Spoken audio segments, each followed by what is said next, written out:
अस्सलामुअलैकुम दोस्तों। मुसन्निफ़ा फ़रज़ाना एजाज़ का उर्दू कहकशा चैनल पेश करता है सच्ची कहानी माँ जी। सब्सक्राइब और लाइक का बटन दबाना ना भूलिएगा। समात फरमाइए सच्ची कहानी माँ जी।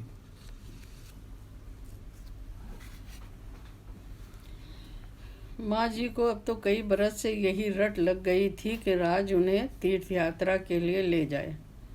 उनकी यही इकलौती ख्वाहिश थी जो वो अपने इकलौते बेटे से किया करती थी। राज दिल से चाहता था कि वो माँ की ये हसरत पूरी कर दे, लेकिन वो भी क्या करता। वो जिस तौर जिंदगी की गाड़ी को ढकेल रहा था, बस उसी का दिल जानता था। माँ जी के बस दो बच्चे थे, राज और रीता। उन्हीं के गिर्द घूम घूम कर उन्होंने ज़िंदगी गुजारी थी।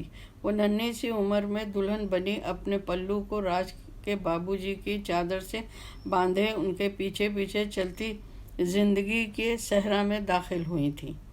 उस वक्त उनकी झुकी झुकी आंखों ने राह के पत्थरों को भी फूलों में शुमार किया था।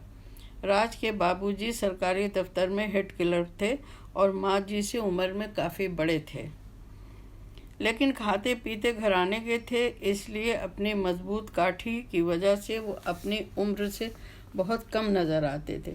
माँ जी भी हंसती मुस्कुराती हुई आने वाली मंजिलों को फलांगती चली जा रही थीं कि पहले राज और फिर रीता ने उनकी ज़िंदगी के खाके में भरपूर रंग भर दिया। नन्ना मुन्ना राज जब ठुमक ठुमक कर आंगन की कच्ची ज़मीन पर चलता तो माँ जी की रगों में ममता का खुमार लहरें लेने लगता। फिर रीता आ गई। माँ जी और राज के बाबू जी को तो रीता के आने की भी उतनी ही खुशी हुई थी जितनी कि राज की पैदाइश पर हुई थी, लेकिन राज की दादी ने रीता को देखकर मुंह फेर लिया था और उसी पल माँ जी के कलेजे में कहीं कुछ छन से टूट गया था। वो पढ़ी लिखी तो नहीं थी, मगर इतना ज़रूर जानती थी कि अगर सीता मैया ना होती तो रामायण का जन्म ना होता, और अगर जसोमती मैया ना होती तो कृष्ण कन्हैया का लालन पालन कौन करता। सो वो तो रीता को भी उसी चाहत और ललक से अपनी छातियों से बहती धारा से सैराब करती जैसे वो राज को किया करती थी। फिर जिंदगी की कच्ची पक्की रहगुजर पर चलते चलते अचानक राज के बाबूजी उनका साथ छोड़ गए तो महीनों वो इस सदमे से संभल न सकीं। आहिस्ता आहिस्ता उन्हें महसूस हुआ कि उनकी ज़िंदगी पहले इतनी अहम नहीं थी जितनी कि अब हो गई है। दोनों बच्चों को संभालना और उन्हें राज के बाबूजी की ख्वाहिश के मुताबिक संवारना अब उन्हीं की जिम्मेदारी थी, और ये काम वो जब ही अच्छी तरह अंजाम दे सकती थी जब अपने गम की चादर को वो अच्छी तरह लपेट कर रख देती। राज के बाबूजी का गम कोई लम्हों या दिनों में मिटने वाला तो न था। वो समझ रही थी कि अब उनके आगे कांटों भरी पगडंडी है और सस्ताने के लिए कोई जगह नहीं। सो उन्होंने सफ़ेद साड़ी में अपने सरापे को छुपा लिया और वक्त बेवक्त दिल में उठने वाली जवानी के ज्वार भाटे को दूर कहीं बहुत दूर दिल के सहरा में दफन कर दिया। अब वो थीं और उनकी उंगली थामे राज और रीता।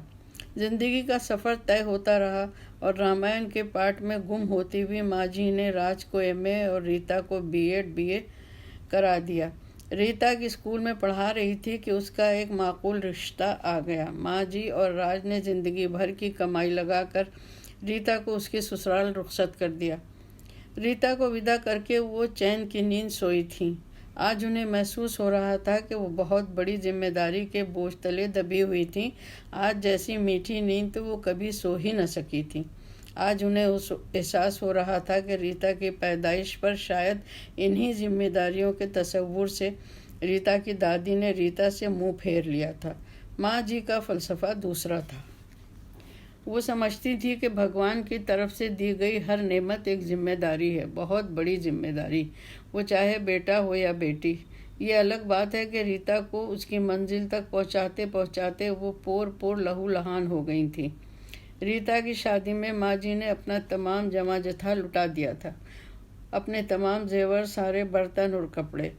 ये सब वो न जाने कब से जमा कर रही थी। ये दुरुस्त था कि राज ने अपने ऑफिस से कर्जा लेकर उनकी जिम्मेदारी हल्की कर दी थी और अब वो माह बमाह अपनी तनख्वाह से कर्जे की किस्तें अदा कर रहा था। 5 साल और बीत गए। माँ जी ने सोच रखा था कि कर्ज अदा होते ही वो राज से कहेंगी कि उन्हें तीर्थ यात्रा करा लाए, न जाने कब भगवान के यहाँ से बुलावा आ जाए। एक शाम माँ जी ने राज से बात करने का इरादा कर ही लिया, लेकिन जब तमाम दिन की थकन चेहरे पर सजाए घर आया तो माँ की ममता दिल की ख्वाहिश पर गालिब आ गई और माँ जी ने अपनी देरीना ख्वाहिश को थपक थपक कर सुला दिया। अब उन्हें तलाश थी किसी अच्छी सी लड़की की जो उनकी बहू बन सके और उनके राज के दिल के सिंहासन पर बैठ सके। राज को वो तमाम खुशियाँ दे सके जो जिम्मेदारी की स्याही ने उससे छीन ली थी। वो चाहती थी कि राज की शादी रीता से पहले कर दें, लेकिन वो भी क्या करती। बच्चों की देखभाल, पढ़ाई लिखाई और परवरिश के सिलसिले में वो जायदाद दांव पर लगा चुकी थी और अब मकान के 2 कमरों में वो बहू को क्या आराम देती। एक कमरे में वो तीनों रहते थे और एक ड्राइंग रूम था। वो चाहती थी कि रीता की शादी के बाद राज की भी शादी कर दें और घर की सारी जिम्मेदारियां बहू को सौंप कर तीर्थ यात्रा को निकल जाएं। लेकिन इंसान सोचता कुछ है और होता कुछ है। माँ जी ने तो जो भी ख्वाब देखा वो अधूरा रह गया। कई साल बीत गए। घर के काम करते करते उनकी हड्डियां बेकार हो चुकी थीं, आंखों से बहुत कम नज़र आता था। फिर राज की दुल्हन लाने का ख्वाब इन्हीं धुंधली आंखों ने पूरा होते देखा। राज के चेहरे पर छाई खुशी की चांदनी को वो बरकरार रखना चाहती थी, तो इस बार भी वो तीर्थ यात्रा का जिक्र तक न कर सकी। वो जानती थी कि राज के पास ना तो फुर्सत है और न रकम कि वो उन्हें तीर्थ यात्रा पर ले जा सके। वो उस पर किसी किस्म का बोझ लादना नहीं चाहती थी। हालांकि उनके पास तीर्थ यात्रा के लिए बरसों से छिपाए हुए कानों के वो टॉप्स रखे थे जो राज की पैदाइश पर उसके बाबूजी ने उन्हें अपने हाथों से पहनाए थे। महल्ले की कई औरतें इस बार ग्रुप बनाकर तीर्थ यात्रा को जा रही थी तो माँ जी का जी फिर मचल गया और उन्होंने राज से छुपाकर टॉप्स फरोख्त करवाए और बाला ही बाला प्रोग्राम तय कर डाला। राज को जब मालूम हुआ तो वह बेहद रंजीदा हुआ।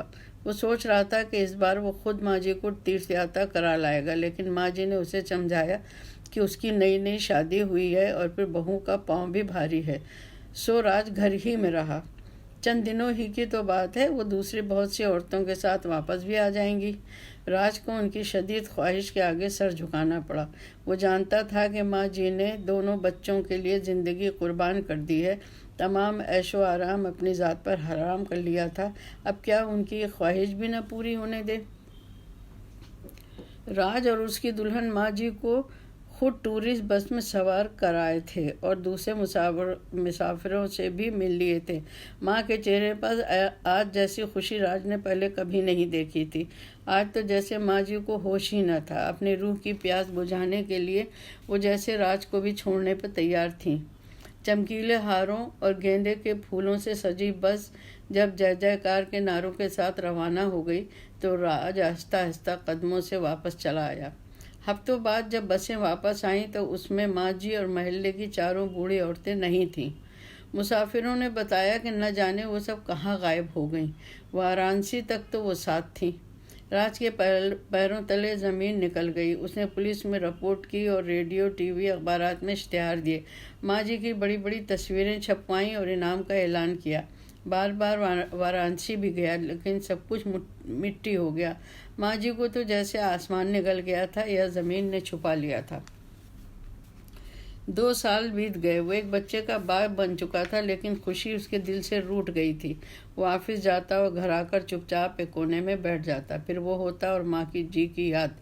रीता दूसरे शहर में रहती थी और वो भी अब सब्र कर चुकी थी, लेकिन राज को तो जैसे करार ही न था। इस बीच उसकी तरक्की भी हुई और ट्रांसफ़र भी, लेकिन राज ने ऐसी तरक्की कबूल करने से माजरत कर ली जिससे उसे दूसरे शहर जाना था।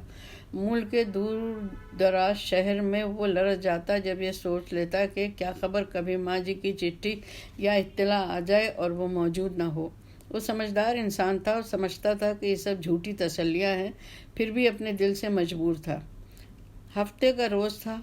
आज जब बड़े साहब ने राज को किसी काम से इलाहाबाद भेजना चाहा तो वो इनकार न कर सका। आखिर ऑफिस का डिसिप्लिन भी तो कोई चीज़ था।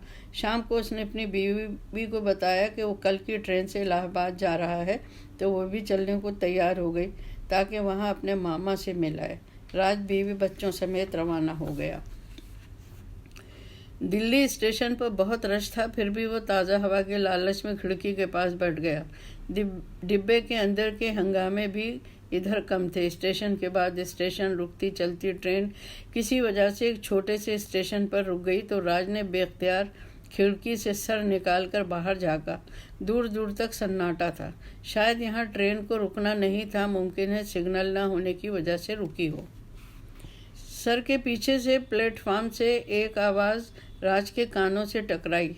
भगवान की कृपा होगी बाबा, राज के पास पहुंचा दे। और फिर सिसकियों से आवाज़ भर्रा गई। राज बेसाख्ता आवाज़ की तरफ घूम गया। उसने देखा कि फटे पुराने चिथड़ों में लिपटी सुकड़ी सिमटी एक लागर सी बुढ़िया भीख मांग रही है। उसकी आंखों से मैला मैला पानी बह रहा था। राज की चीख निकल गई। वो भागकर डिब्बे से उतरकर माजी माजी कहता उस बुढ़िया से लिपट गया और रोने लगा। इस अचानक उफ्ताद से बुढ़िया बेहद घबरा गई। फिर बेटे को पहचान कर माँ जी फरते मोहब्बत से राज से लिपट गई। माँ बेटे के इस अचानक मिलन से न जाने कितनी आंखें नम हो गईं।